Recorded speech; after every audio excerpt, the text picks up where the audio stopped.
Di sini saya kali ini akan menjelaskan tentang pengertian sistem integumen. Sistem integumen adalah sistem organ yang meliputi kulit, rambut, kuku, serta kelenjar keringat dan minyak.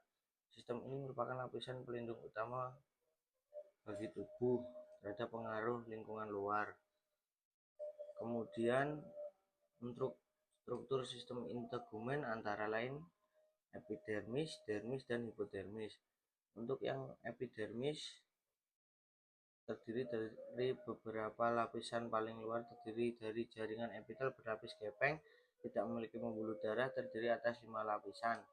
Antara lain, 1. Stratum basale atau pembentukan sel kulit baru. Kedua, stratum spinosum mengandung sel Langerhans atau pertahanan imun kulit.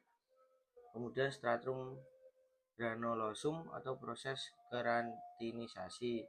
Kemudian stratum lucidum hanya pada telapak tangan dan kaki. Kemudian stratum corneum atau lapisan tanduk terdiri atas sel mati berkeratin.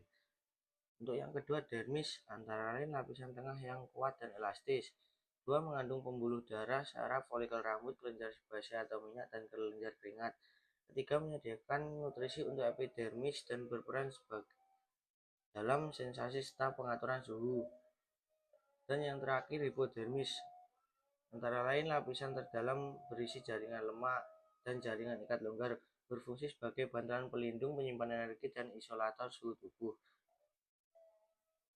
Kemudian fungsi sistem integumen antara lain 1. Perlindungan terhadap cedera fisik. Kedua, regulasi suhu tubuh. Ketiga, ekskresi. Keempat, sensasi. Kelima, pembentukan vitamin D. Keenam, penyimpanan lemak. Ketujuh, menjaga keseimbangan cairan tubuh.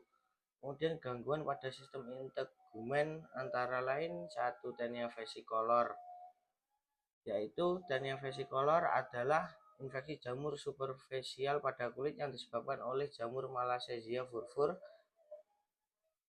Gangguan ini menyebabkan perubahan warna kulit berupa bercak putih, coklat, atau kehitaman yang sering muncul di daerah tubuh atas.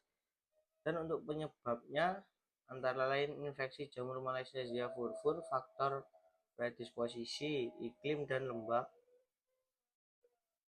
Kemudian keringat berlebih, kemudian kebersihan tubuh kurang, kemudian imunitas tubuh menurun, penggunaan lotion atau berminyak, pakaian ketat dan lembab, dan yang terakhir perubahan hormonal.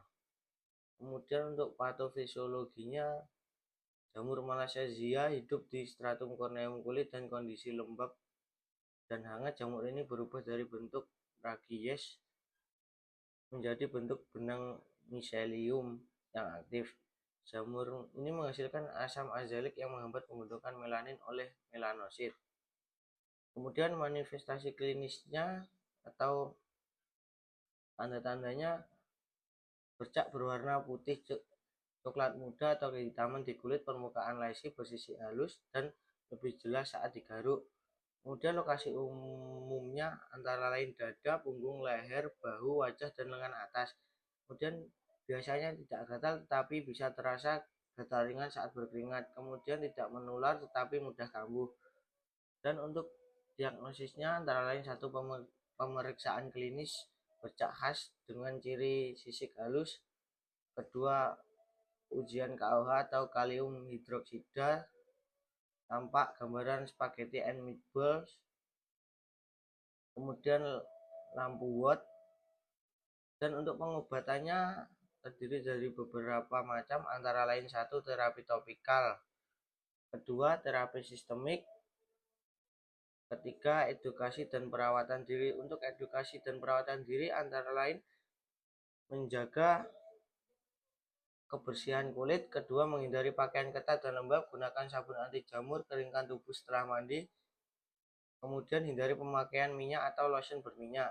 Dan untuk pencegahannya antara lain mandi teratur terutama setelah berkeringat, gunakan pakaian longgar dan mudah menyerap keringat, jaga kelembapan kulit, gunakan sampo anti jamur seminggu sekali bila sering kambuh. Untuk prognosis baik karena tinea vesicolor tidak berbahaya dan mudah diobati. Namun pigmentasi kulit memerlukan waktu beberapa minggu hingga bulan untuk pulih sempurna dan penyakit dapat kambuh kembali jika faktor penyebab tidak dikendalikan. Untuk kesimpulannya adalah sistem integumen berperan penting sebagai pelindung utama tubuh dan berbagai pengaruh luar. Salah satu gangguannya tinea vesicolor merupakan infeksi jamur superficial yang menyebabkan perubahan warna kulit. Walau tidak berbahaya, gangguan ini perlu perhatian pada kebersihan dan perawatan kulit untuk mencegah kekambuhan. Baik, itu saja yang dapat saya sampaikan. Kurang lebihnya mohon maaf. Wassalamualaikum warahmatullahi wabarakatuh.